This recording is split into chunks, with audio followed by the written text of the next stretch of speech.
يا بسم الله. السلام عليكم الاخوان. اول مره كنشوف شي صوالح اللي حتى حنا رحنا شعب، رحنا من بعد خطات يصلح لنا العصا. دروك هادي ما عرفناهاش واش عرس ولا من دبا، فهمت؟ شي واحد مات الله يرحمه الى عرس الله يفرحه.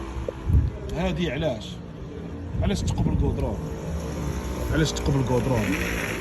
هذا ملك عام، هذا الملك هذا انا ما نسكنش هنا ولكن نسال فيه. هادي من بعد تولي حفره كبيره. ها تفرج، ها شفت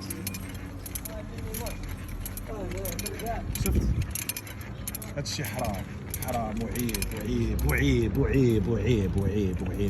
ديجا قال لك لعنة الله على قاطع الطريق ولو يقطعها بالخبز.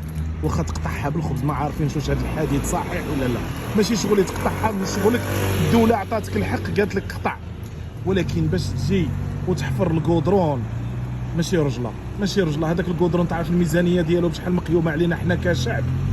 الدوله راه ما كديرش شي حاجه بلا بينا. هذاك الكودرون انا نسال فيه وانت تسال فيه وكاملين نسالوا فيه. عيب وحرام. ما نبقاوش نديروا بحال هاد الصوالح. وانا ما عارفش هنا فين نمشي نشكي، اما نمشي ندير شكايه به نقول له هذا يخلص عليها بروسي.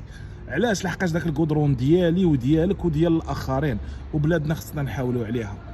الله يرحم لكم الوالدين. كي تشوفوا بحال هاد المناظر ريكلامي، راه ماشي شكيمه، والله ما شكيمه. لاقاش ديك الحفره غادي تجي الشتا تصب، غادي تولي حفره كبيره وما غاديش يصاوبوها، وتقدر بنادم يدير اكسيدون بسببها.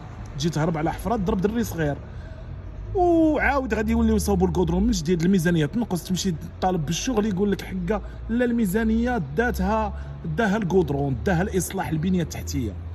والله يهدينا. السلام عليكم الاخوان، نتمنى انكم تكونوا تفهمتوا المشكل.